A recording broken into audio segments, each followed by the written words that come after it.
할렐루야. 사랑하는 우리 거양 가족 여러분, 지난 한 주간도 평안하셨습니까? 오늘도 우리가 영상으로 예배드리는 이 예배 위에 하나님의 놀라운 은혜가 우리와 함께 할 줄로 믿습니다. 오늘은 사순절 5번째 주일입니다. 또 다음 주일은 종료주일입니다. 하나님의 은혜 가운데 우리가 교회력을 잊지 말고 오늘도 예수님의 그 순환과 은혜를 생각하면서 예배드리며 큰 은혜 받는 우리 모두가 되기를 소망합니다.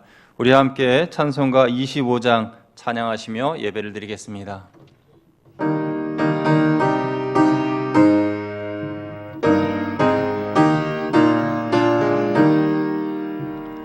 멸류관 벗어서 주 앞에 드리세. 저 천사 기쁜 노래가 온 땅에 퍼지네. 내오나 깨어서 주 찬송하여라.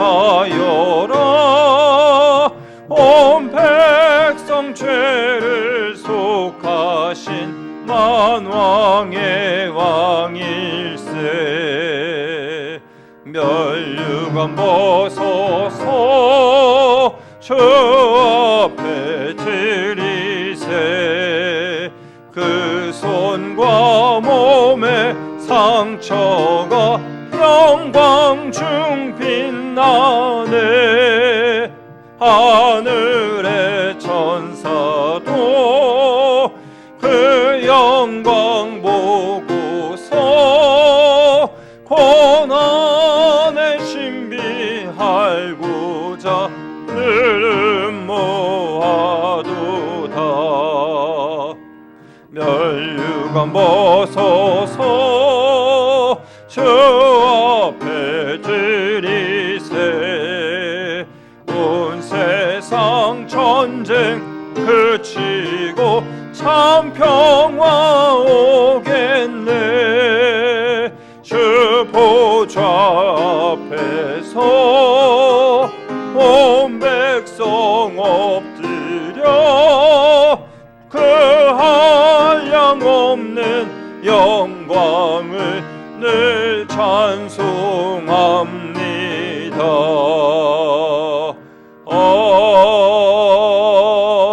아멘. 다 함께 교동문 128번 사순절 5번째입니다. 나의 영혼이 잠잠히 하나님만 바라며 나의 구원이 그에게서 나오는도다. 오직 그만이 나의 반석이시요 나의 구원이시요 나의 요새이시니 내가 크게 흔들리지 아니하리로다. 넘어지는 담과 흔들리는 울타리같이 사람을 죽이려고 너희가 일제히 공격하기를 언제까지 하려느냐. 그들이 그를 높은 자리에서 떨어뜨리기만 꾀하고 거짓을 즐겨하니 입으로는 축복이요 속으로는 저주로다. 나의 영혼아 잠잠히 하나님 바라라. 무릇 나의 소망이 그로부터 나오는도다. 오직 그만이 나의 반석이시요 나의 구원이시요 나의 요새이시니 내가 크게 흔들리지 아니하리로다. 나의 구원과 영광이 하나님께 있으며 내 힘의 반석과 피난처도 하나님께 있도다. 백성들아 시시로 그를 의지하고 그의 앞에 마음을 토하라. 하나님은 우리의 피난처시로다. 아멘. 나는 전능하신 아버지 하나님 천지의 창조주를 믿습니다. 나는 그의 유일하신 아들 우리 주 예수 그리스도를 믿습니다. 그는 성령으로 잉태되어 동정녀 마리아에게서 나시고 본디오 빌라도에게 고난을 받아 십자가에 못 박혀 죽으시고 장사된 지 사흘 만에 죽은 자 가운데서 다시 살아나셨으며 하늘에 오르시어 전능하신 아버지 하나님 우편에 앉아 계시다가 거기로부터 살아있는 자와 죽은 자를 심판하러 오십니다. 나는 성령을 믿으며 거룩한 공교회와 성도의 교제와 죄를 용서받는 것과 몸의 부활과 영생을 믿습니다. 아멘. 이제는 하나님과 나만이 하는 죄를 생각하며 참회의 기도를 드리는 시간입니다. 이 시간 지난 한 주간 우리의 죄와 허물을 하나님께 고백하겠습니다.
주와 같은 신이 어디 있으리까?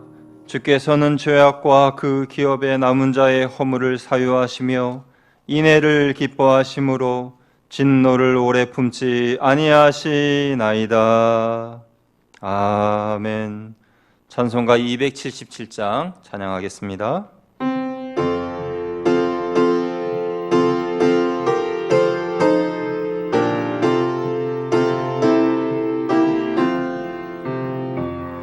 양떼를 떠나서 길 잃어버린 나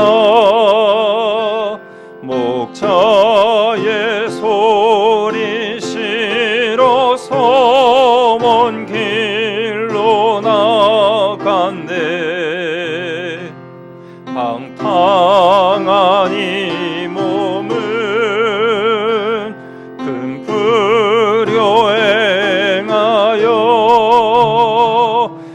아버지 음성 싫어서 먼 길로 나간대. 양 잃은 목자는 그 양을 찾으러 산 넘고 강을 건너며 사막을 지났네. 갈 길을 모르고 나 지쳐 있을 때 그 목자 마침 나타나 날 구원하셨네. 내 목자 예수는 날 사랑하셔서 그 피로 나를 씻으사 온전케 하셨네. 길 잃은 양 찾아 큰 위로 주시고 그 의리 안에 이끌어 늘 보하시네.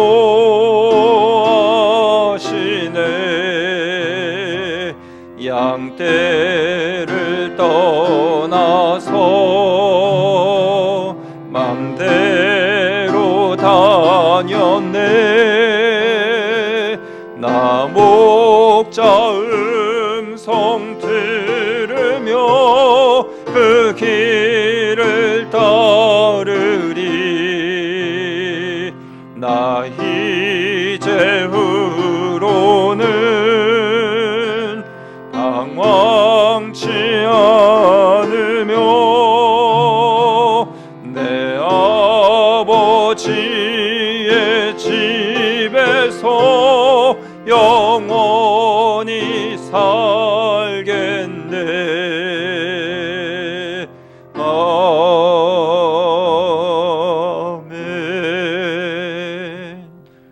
이 시간 예배를 위해 김문석 장로님께서 기도해 주시겠습니다.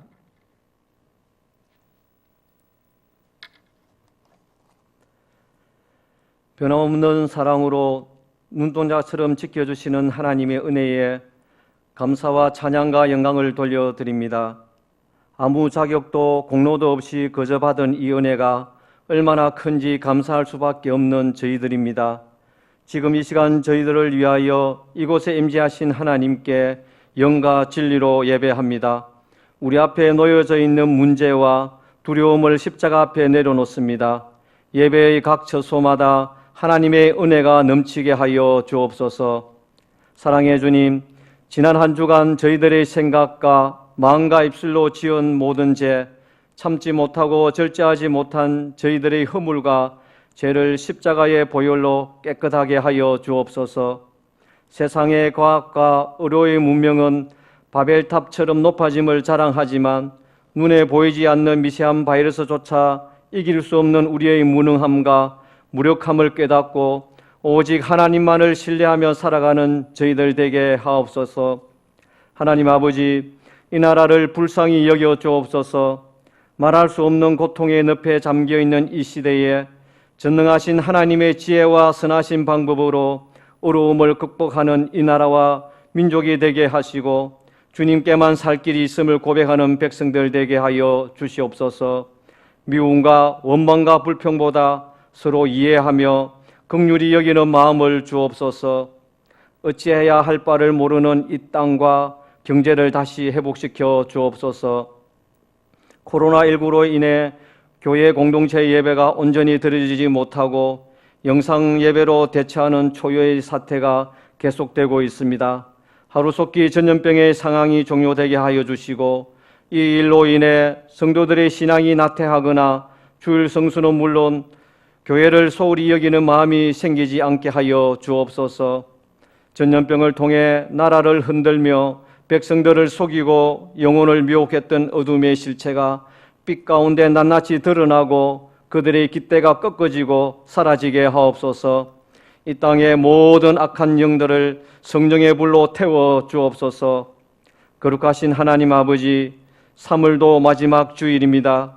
간절히 바라옵기는 4월 첫 주부터는 예배당에 모여 예배 드릴 수 있기를 간절히 기도합니다. 텅 비어 있는 예배당을 바라볼 때 너무나 마음이 아픕니다. 거양교회 모든 성도들이 이 폭풍의 전염병이 지나가고 예배당에서 예배드리는 그날에는 다윗처럼 춤을 추며 기쁨과 감사함으로 드리는 예배 되게 하옵소서. 고난의 터널을 통과해야 소망의 빛을 볼 수 있는 것처럼 고난도 하나님께서 주시는 시간이요 하나님이 함께 하시는 시간임을 깨닫고 고난 가운데 소망을 가짐으로 모든 것이 은혜 가운데 지나가길 간절히 기도합니다. 사순절 5번째 주일을 맞아 한 주간 거룩함으로 예수 그리스도의 고난을 깊이 묵상하며 부활의 소망 되신 예수를 바라보는 교회와 성도들 다 되게 하시고 오늘도 예배를 위해 보이지 않는 곳에서 섬김의 모든 손길들을 위해 하나님 은혜를 더하여 주옵소서. 하나님의 말씀을 선포하시는 목사님께 영육간의 강건함으로 붙들어 주셔서 하나님의 말씀이 선포될 때 말씀을 듣는 우리의 눈과 귀를 열어주시고 말씀이 무너진 이 세대에 예배를 통해 회복과 치유가 일어나기를 간절히 소망합니다. 우리 인생의 주인 되시며 이 땅을 회복시키고 고쳐주실 살아계신 예수 그리스도의 이름으로 기도하옵나이다. 아멘.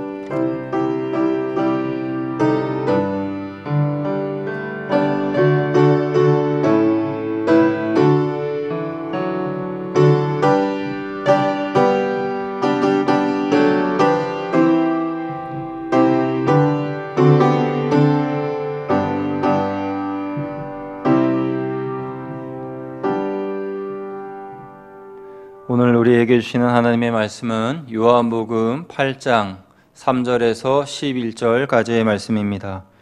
요한복음 8장 3절에서 11절 신약성경 157페이지입니다. 이제 하나님의 말씀을 제가 읽겠습니다.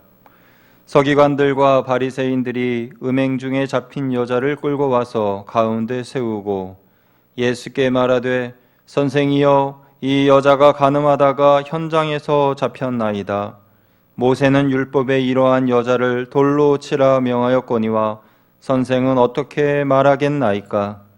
그들이 이렇게 말하면 고발할 조건을 얻고자 하여 예수를 시험함이러라. 예수께서 몸을 굽히사 손가락으로 땅에 쓰시니 그들이 묻기를 마지 아니하는지라.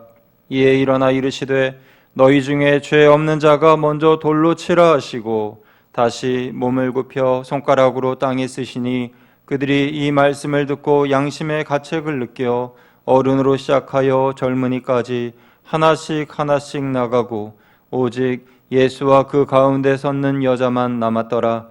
예수께서 일어나사 여자 외에 아무도 없는 것을 보시고 이르시되 여자여 너를 고발하던 그들이 어디 있느냐? 너를 정죄한 자가 없느냐? 대답하되 주여 없나이다. 예수께서 이르시되 나도 너를 정죄하지 아니하노니 가서 다시는 죄를 범하지 말라 하시니라. 아멘. 할렐루야. 하나님께서 거룩하고 복된 주일, 오늘도 여러분에게 놀라운 은혜의 복으로 함께 하시는 줄로 믿습니다. 오늘은 상처와 회복이라는 제목으로 하나님의 말씀을 나누기를 원합니다. 여러분, 예수님을 만난 사람들 중에서 극적인 반전의 드라마를 만난 사람들이 여러 명이 있습니다만은 오늘 본문의 이 여인만큼 삶에 극적인 전환이 있는 사람을 찾기는 어려울 것입니다. 이 여인은 어떤 사람이었습니까? 행음한다 하여 붙잡혀 회중 앞에, 사람들 앞에 끌려온 여인이었습니다. 여러분, 당시에 율법에 행음하다 잡힌 여인은 돌로 쳐 죽여라 라는 그러한 율법 조항이 있었습니다. 그래서 이 여인은 그저 돌에 맞아 죽을 수밖에 없는 그런 지경에 놓인 그런 여인이었습니다. 그야말로 예수님을 처음 만난 그날, 예수님의 발치에 끌려 와서 무릎 꿇은 그 날은 그녀에게 있어서 가장 치욕적인 날이고, 그리고 수치스러운 날이고, 사람들 앞에서 창피스러운 날이지만은 그러나 그 날이 그녀에게 있어서는 삶의 전환점이었고 놀라운 축복된 날의 시작이 되었습니다. 주님을 만나는 날은 인간의 모든 수치가 끝나고 하나님의 은혜와 영광이 시작되는 날입니다. 그런 의미에서 오늘 우리가 드리는 이 예배를 통하여 우리가 주님을 만남으로 우리의 모든 과거의 행적과 슬펐던 기억과 안 좋았던 일들은 다 뒤로 되어지고 뒤로 넘어가고 오직 주님께서 주시는 놀라우신 사랑과 은혜로 오늘 하루 그리고 앞으로 우리의 모든 시간들이 축복된 시간들이 되기를 주님의 이름으로 축원드립니다. 여러분, 이 여인은 예수님을 만난 이날 수치스러운 날로 여기게 되었지만 예수님을 만난 그녀는 구원을 받고 부활의 증인이 되었습니다. 제자로서 살아가며 상상할 수 없는 행복을 누리는 삶을 살게 되었습니다. 천국의 기쁨을 맛보며 사는 여인이 되었습니다. 하지만 처음 예수님을 만날 때 그녀의 상황은 매우 안 좋았습니다. 음행하다가 현장에서 붙잡힌 이 여인이 겪은 수치와 모멸감은 결코 회복할 수 없는 상처와 큰 고통이었습니다. 3절 말씀을 보면은 그녀는 발각된 장소에서 끌려와서 무사람 앞에서 공개적으로 재판을 받게 됩니다. 우리 3절 말씀 같이 읽어보죠. 시작. 서기관들과 바리새인들이 음행 중에 잡힌 여자를 끌고 와서 가운데 세우고. 이 말씀에서 우리가 생각할 수 있는 것은 이 여인은 음행하는 현장에서 바리새인과 서기관들에 의하여 붙잡혀서 꼼짝없이 그야말로 현장에서 붙잡혀 왔다라는 것입니다. 그야말로 변명의 여지가 없게 되었다는 것이죠. 억지로 끌려왔고 끌려온 그녀는 돌에 맞아 죽게 될 순간이었는데, 그런데 만약 이 순간을 모면하여서 이 여인이 살아난다 하더라도 이날 받은 수치심으로 인하여 어떻게 살아갈 수가 있겠습니까? 그녀는 평생 잊을 수 없는 상처를 가지고 살아가게 될 것입니다. 평생 동안 사람을 통하여 받는 두려움과 공포와 절망과 수치심을 안고 살아가야만 하는 것입니다. 그런데 이 여인을 둘러싼 이 상황을 다시 한번 곰곰이 생각해 보면요, 조금 이상합니다. 어떤 것이 이상합니까? 마치 의도적인 느낌이 물씬 풍겨난다는 것이죠. 이 사건에서 예수님을 죄로 엮기 위하여서 서기관과 바리새인들의 교활한 음모가 숨어 있는 것입니다. 상식적으로 생각해 볼 때 이 여인은 음행하던 중에 붙잡혔는데, 여러분, 드러내놓고 음행하는 사람들이 어디 있습니까? 몰래 숨어서 아무도 모르게, 그리고 누구도 눈치채지 못하게 음행하는 것이 사람들의 모습입니다. 그런데 이렇게 드러내놓고 음행하지 않았는데도 현장에서 붙잡혔다는 것은 뭔가 이상합니다. 그녀는 서기관과 바리새인들에게 붙잡혔습니다. 이것은 그들이 계획적으로 현장을 덮치기 위해서 몰래 숨어 있었다라는 것입니다. 오늘 본문 말씀을 자세히 살펴보면 이 여인과 같이 행음하던 남자는 없습니다. 남자는 온데간데 없고 이 여인만 끌려왔습니다. 그렇다면 그것은 무슨 말입니까? 서기관 바리새인들과 함께 그 행음한 그 남자는 사전에 이미 포섭되었다라고 생각할 수가 있는 것입니다. 미리 짜고 드라마를 만들어 놓고 거기에 대한 피해자로서 이 여인은 붙잡혀 왔다라고 생각할 수가 있는 것입니다. 계획적으로 현장을 덮치기 위하여 숨어 있었다는 것이죠. 이 모습을 보면서 종교 지도자요, 당시 신앙의 선지자격인 선생들인 서기관과 바리새인들과 이 제사장들이 그렇게 몰래 숨어 있다가 음행하는 현장을 덮쳤다는 그 사실만 볼 때에 얼마나 지도자들이 영적으로 타락해 있었는지를 단면으로 볼 수가 있는 것입니다. 그녀를 잡은 그 사람들은 일사천리로 일을 진행했습니다. 그래서 예수님 앞에 끌고 와서 미리 준비해 놓은 질문을 예수님께 던집니다. 그 질문이 바로 4절에서 6절의 말씀인데요, 우리 4절에서 6절 같이 읽어보겠습니다. 예수께 말하되 선생이여, 이 여자가 간음하다가 현장에서 잡혔나이다. 모세는 율법에 이러한 여자를 돌로 치라 명하였거니와 선생은 어떻게 말하겠나이까? 그들이 이렇게 말하면 고발할 조건을 얻고자 하여 예수를 시험함이러라. 예수께서 몸을 굽히사 손가락으로 땅에 쓰시니. 6절에 보니까 그들이 이렇게 말하면 고발할 조건을 얻고자 하여 예수를 시험함이라 라고 말하였습니다.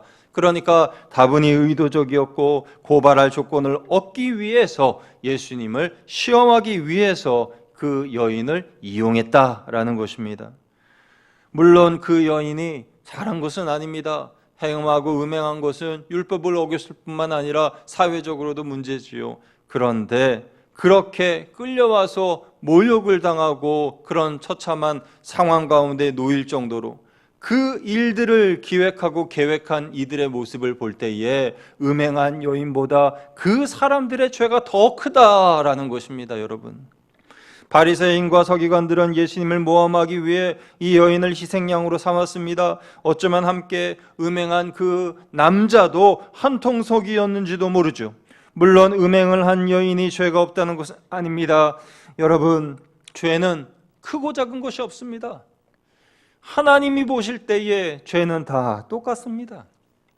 작은 죄, 큰 죄가 없습니다. 모든 죄인들이 다 똑같은 것입니다. 숨어 있다가 체포당한 저들, 음행한 그들보다 어쩌면 하나님이 보실 때에 더 큰 죄를 범한 이들은 바리새인과 또 서기관들이라는 것이죠. 여인이 저지른 음행죄는 드러나지 않으면 알 수 없는 죄입니다. 다시 말해서 들키지만 않으면 아무도 모르는 죄, 그래서 그녀가 죄인인지 아닌지도 모릅니다. 여러분, 우리가 살아가는 이 사회에는요, 들키지 않아서 죄인이 아니라 의인처럼 살아가고 있는 사람들이 너무나 많이 있습니다. 법 제도 아래에 살아가고 있는 우리들은 두 가지 유형의 사람들이 있습니다. 하나는 들키지 않고 의인인 척 살아가는 사람들, 또 죄를 들켜서 죄를 자백하여 죄인이 된 사람들. 들킨 사람은 교도소에 가게 되고 들키지 않은 사람은 전혀 죄인이 아닌 척하면서 정상적으로 살아갑니다.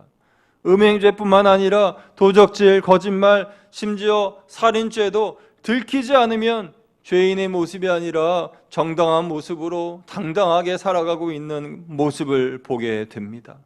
그런 죄를 지은 사람은 죄를 범했음에도 불구하고 전혀 죄인이 아닌 것처럼 떳떳하게 살아갑니다.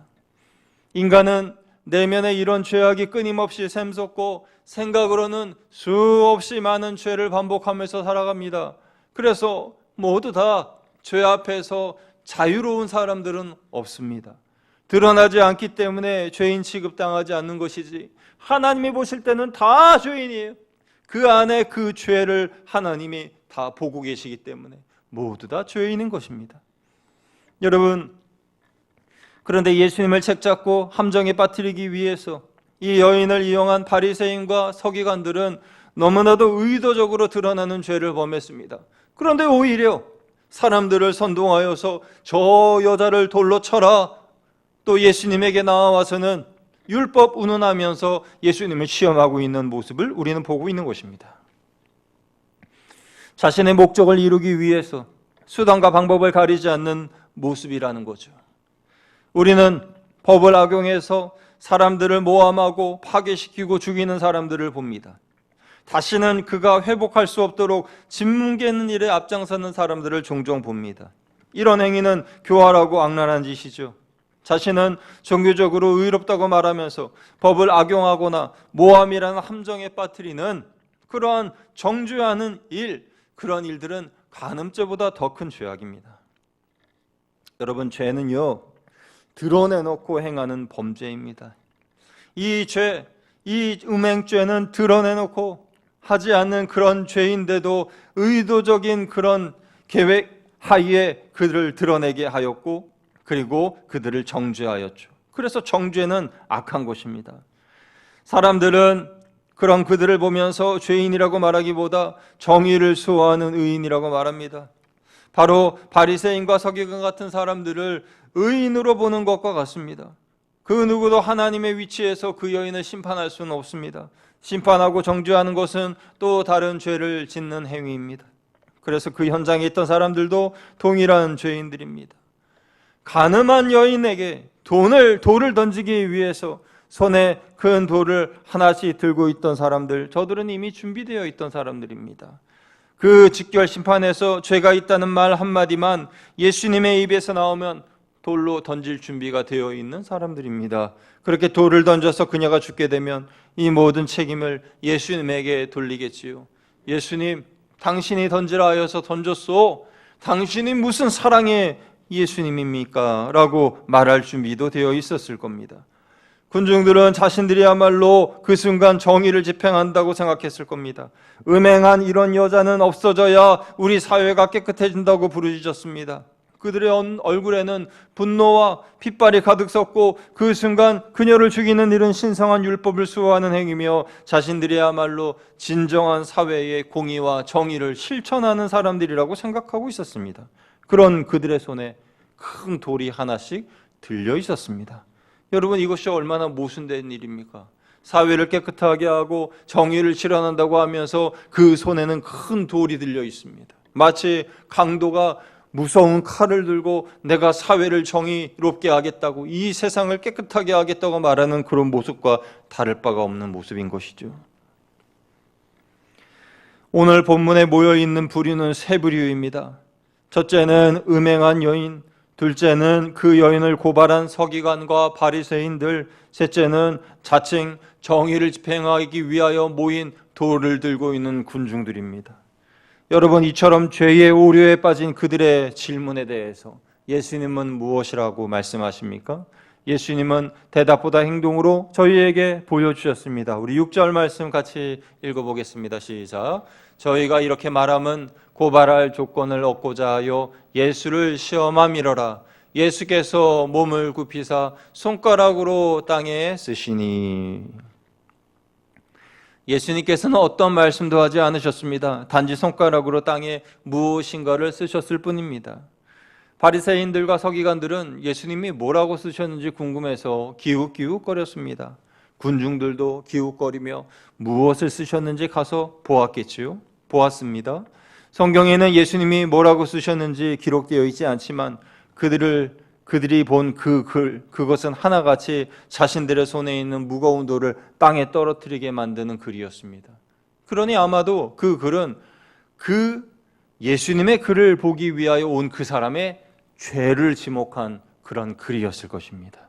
그래서 자신의 죄가 땅에 기록되는 것을 보면서 어이쿠야 하면서 돌을 땅에 내려놓았겠죠. 예수님께서 그들에게 말씀하셨습니다. 죄 없는 자가 먼저 돌로 쳐라. 죄 없는 자가 돌로 쳐라.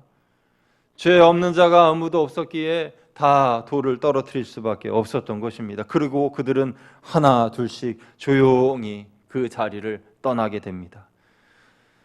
사람들은 자신의 죄가 드러나지 않으면 자신만만해합니다. 너무도 당당합니다. 얼마나 의인인 체 하는지 모릅니다.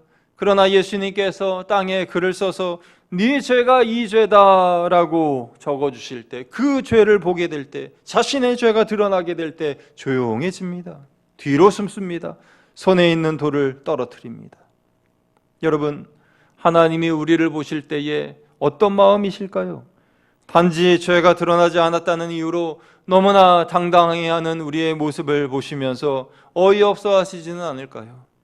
형제를 심판하고 자매를 정죄하는 성도의 모습을 보시면서 너의 죄가 이것이다 라고 말씀을 하실 때에 그 하나님의 말씀을 들은 우리가 가지고 있는 자존심이나 고집이나 아집 더 이상 가지고 있을 수 있습니까? 떨어뜨릴 수밖에 없는 것입니다. 하나님 앞에 통회하고 자복할 수밖에 없는 것입니다. 음행한 여인의 죄가 덮어질 수도 없고 정당화될 수도 없지만은 그녀를 이용해서 예수님을 모함하려고 한 바리새인과 서기관들의 죄, 그리고 아무것도 모르고 군중심리에 의하여서 돌을 던지라 하여 돌을 던진 그들 모두가 다 똑같은 죄인들입니다. 여러분, 이제 성난 군중들이 물러가고 바리새인 서기관들이 자신들의 계획이 무산됨을 알고 돌아가고 예수님과 음행한 여인 둘만 남았습니다. 그때 예수님께서 이렇게 말씀하십니다. 10절입니다. 예수께서 일어나사 여자 외에 아무도 없는 것을 보시고 이르시되 여자여 너를 고발하던 그들이 어디 있느냐? 너를 정죄한 자가 없느냐? 여기에 예수님께서 말씀하시길 너를 고발하던 그들이 어디 있느냐? 너를 정죄한 자가 어디 있느냐라고 말씀하십니다. 너를 고발한 자, 너를 정죄한 자가 어디 있냐?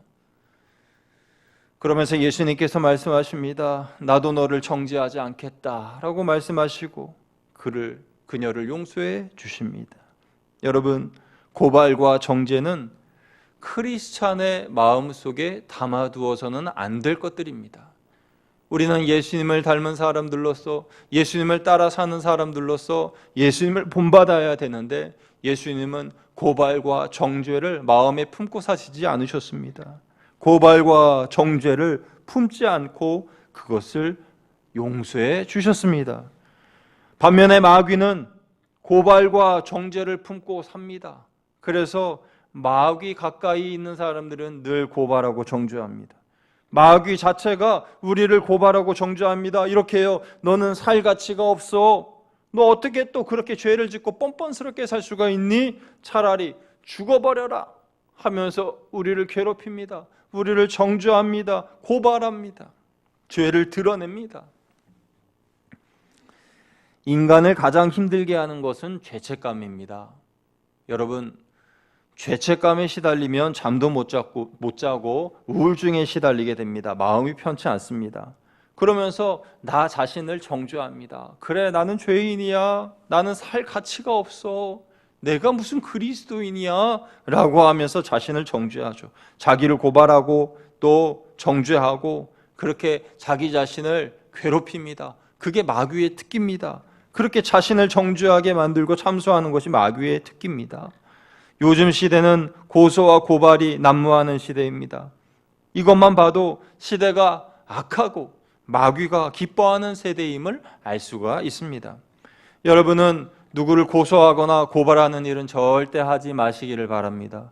또 고발, 고소하지 않는다 하더라도 마음에 용서하지 못하고 저 사람 내가 가만히 안 둬, 내가 반드시 복수할 거야, 그런 마음을 품지 마시기를 바랍니다.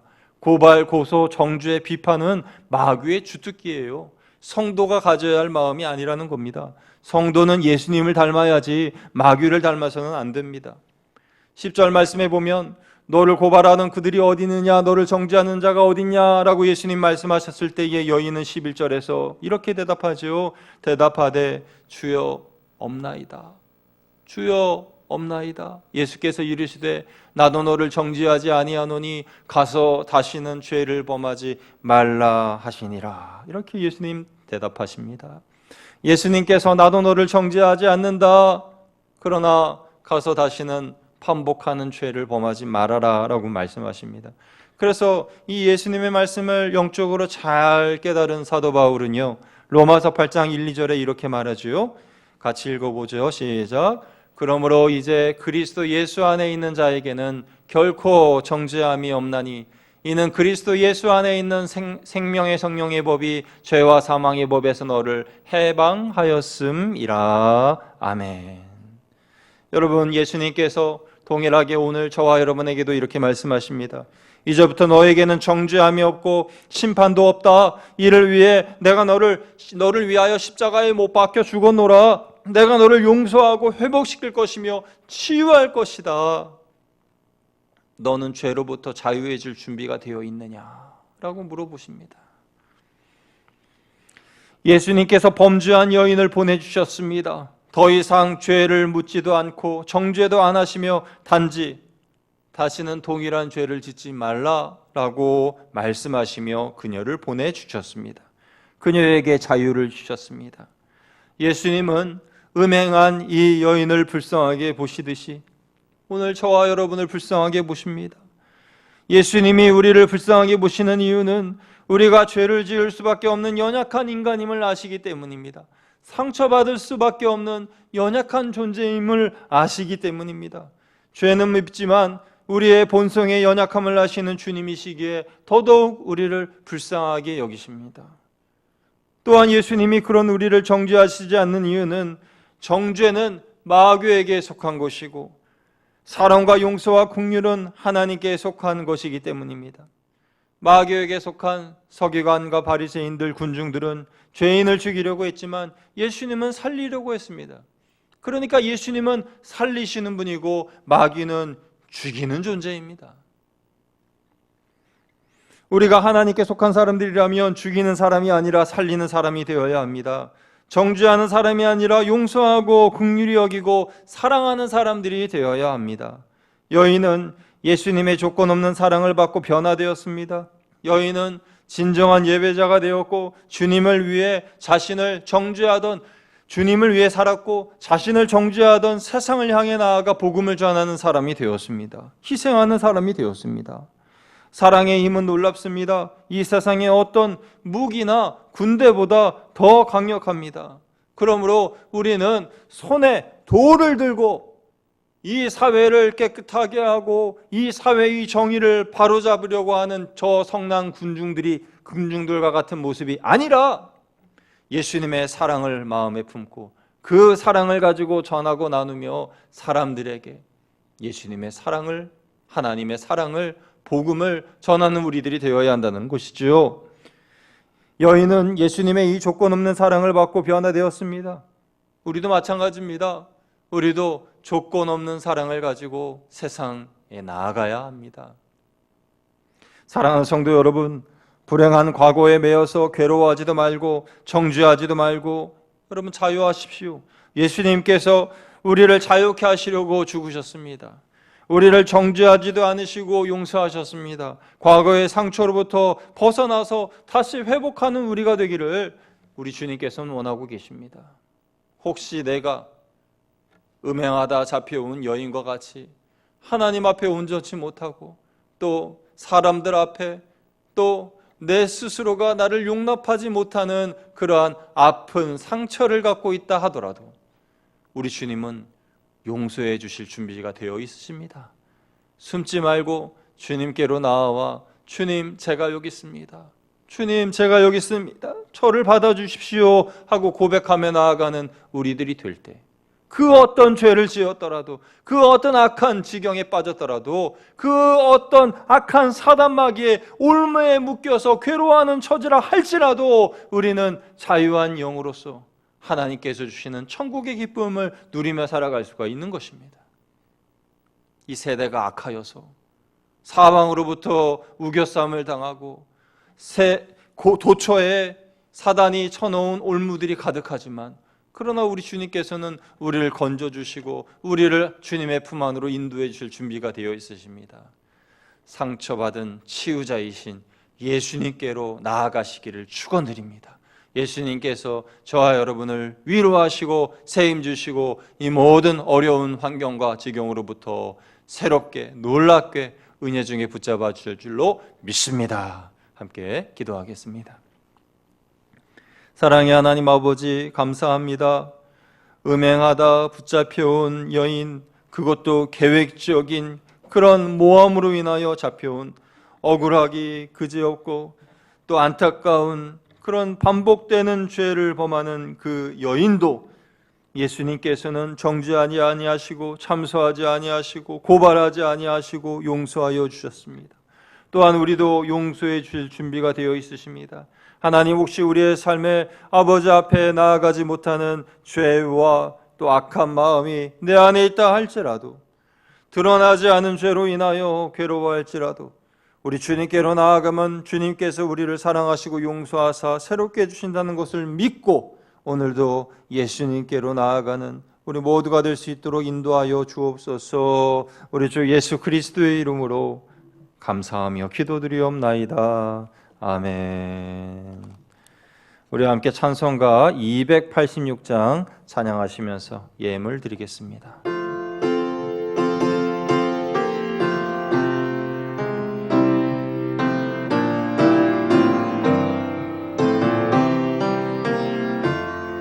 주 예수님 내 맘에 오사 날 붙들어 주시고 내 마음에 새 힘을 주사 늘 기쁘게 하소서. 사랑의 주, 사랑의 주, 내 마음속에 찾아오사 내 모든 죄 사시고 내 상한 맘 고치소서. 주 예수님 내 맘에 오사 내 소원 다시고 내 무거운 짐 맡아주사 참 평안을 주소서. 사랑의 주, 사랑의 주, 내 마음속에 찾아오사 내 모든 죄 사시고 내 상한 맘 고치소서. 주 예수님 내 맘에 오사 날 정결케 하시고 은혜를 내 맘에 채워 늘 충만케 하소서. 사랑의 주, 사랑의 주, 내 마음속에 찾아오사 내 모든 죄 사시고 내 상한 맘 고치소서. 주 예수님 내 맘에 오사 내 길 인도하시고 주 성령을 내 맘에 채워 늘 충만케 하소서.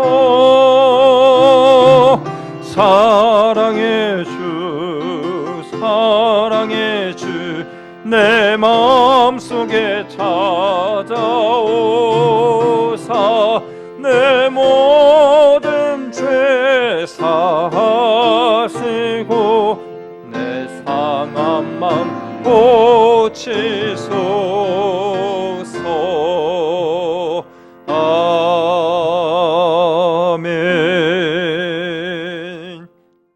기도하겠습니다. 하나님 아버지, 이 시간 하나님께서 우리에게 주신 은혜를 생각하며 지난 한 주간 우리에게 주신 그 큰 은혜를 이 예물에 담아서 하나님께 올립니다. 주님, 이 예물 받아주시옵시고 예물에 적혀있는 모든 기도의 제목들도 하나님 응답하여 주시옵소서. 특별히 요즘은 경제적으로 많이 어려운 시기여서 하나님께 예물 드리는 일에도 마음의 시험이 있습니다.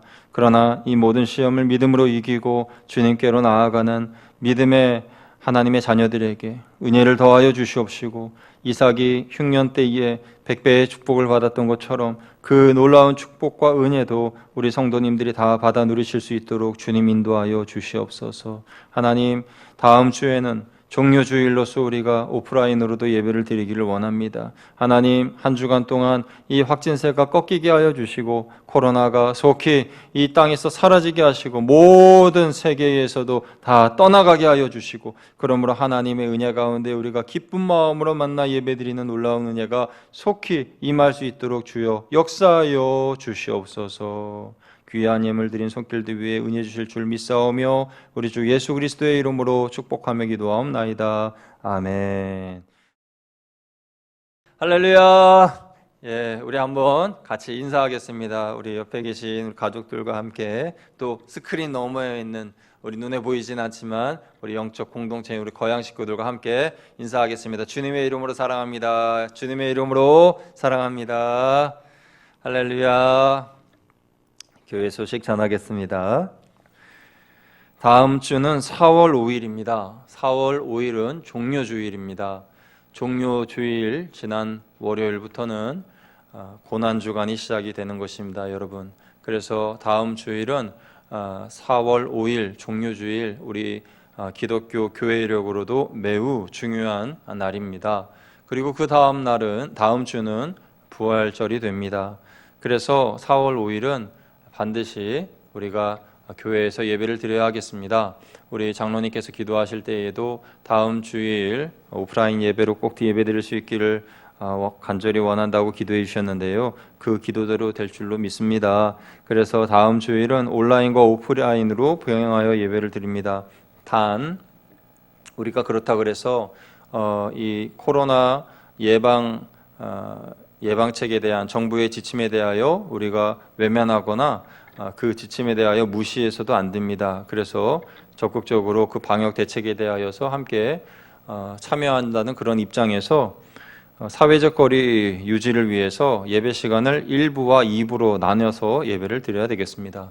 사회적 거리라는 것은 2m 간격을 유지하여 예배를 드린다는 것인데요. 여러분, 우리 교회의 구조상 예배 한 번으로는 사회적 거리 2m를 유지할 수가 없습니다. 그래서 두 번으로 나눠서 예배를 드리는데요. 그래서 코로나가 종식될 때까지 어느 정도 확산이 멈춰져서 다 같이 모여서 예배 드릴 때가 오기 전까지는 예배를 1부와 2부로 나눠서 예배를 드립니다. 1부는 오전 9시, 2부는 오전 11시입니다. 그래서 여러분 화면에 보시는 바와 같이 성도님들을 둘로 나눠서 오전 9시 1부에 오실 분들은요 7구역에서 12구역 분들 그리고 아동부와 청소년부입니다. 다시 말씀드립니다. 주일 1부 예배에 오실 분들은 오전 9시에 오셔서 예배 드리실 분들은 7구역에서 12구역 그리고 아동부와 청소년부입니다. 주일 2부 예배는 오전 11시인데요. 오전 11시에 와서 예배 드리실 분들은 1구역에서 6구역 그리고 13구역 VIP, 유치부, 청년부입니다. 이렇게 나눈 이유는 우리 어르신들과 또 어린 자녀를 둔 분들은 아침 일찍 교회 오시는 것이 어려우니까 11시로 그렇게 시간 배치를 한 것입니다. 그렇게 양해해 주시면 감사하겠습니다. 물론 온라인 예배도 같이 드립니다. 그래서 다음 주에 예배 드리실 때에는 오프라인 교회에서 드리는 예배와 온라인 영상을 통해서 드리는 예배를 같이 드리실 텐데요. 영상으로 예배 드리실 때에는 오늘 예배처럼 유튜브 창에 거양교회를 입력하셔서 예배를 드리시면 되겠고요. 기저질환이 있으신 분들이나 또 몸이 불편하신 분들 또 마음에 좀 꺼림직하신 분들은 영상으로 예배 드리시는 것도 좋습니다. 그래서 그렇게 아시고 예배에 임해 주시면 감사하겠습니다.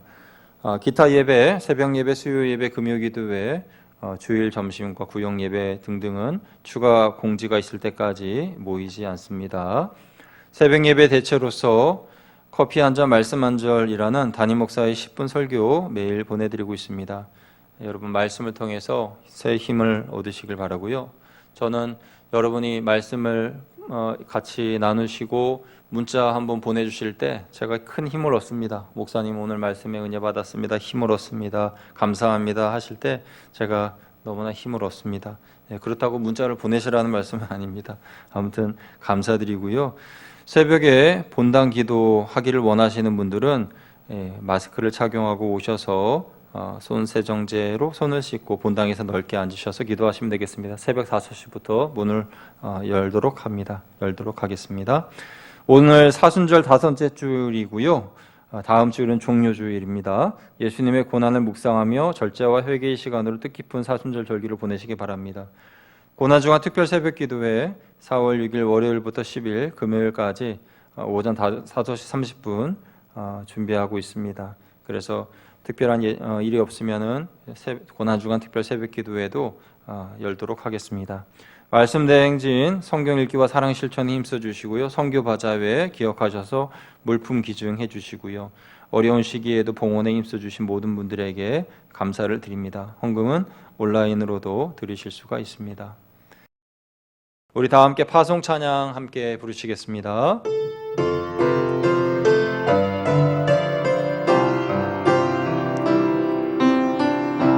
주 안에 우린 하나 모습은 달라도 예수님 한 분만 바라네. 사랑과 선행으로 서로를 격려해 따스함으로 보듬어 가리. 주님 우리 안에 함께 하시니 형제 자매의 기쁨과 슬픔 느끼네. 내 안에 있는 주님 모습 보네. 그분 기뻐하시네. 주님 기뻐하시네. 주님 우리를 통해 계획하시네. 부족한 입술로 찬양하게 하시네. 주님 우리를 통해 계획하시니 너를 통해 하실 일 기대해. 우리 두 손을 높이 들고 주님 우리를 통해 계획하시니 부족한 입술로 찬양하게 하시니 주님 우리를 통해 계획하시니 너를 통해 하실 일 기대해. 나를 통해 하실 일 기대해. 우리를 통해 하실 일 기대해.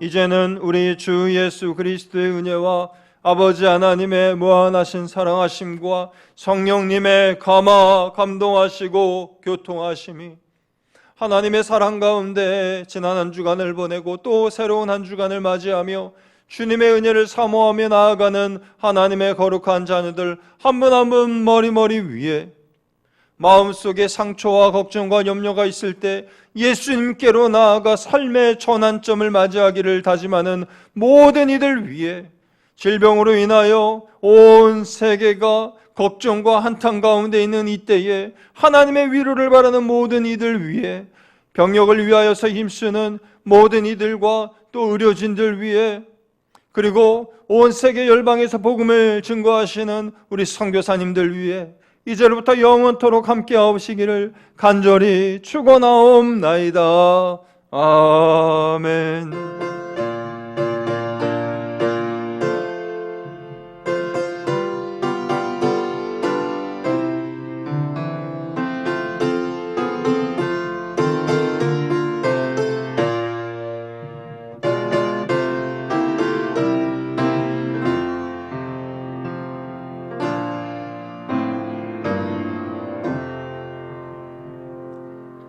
할렐루야, 예배를 마쳤습니다. 다음 주에는 오프라인과 온라인으로 병행하여서 만나도록 하겠습니다. 한 주간 승리하세요.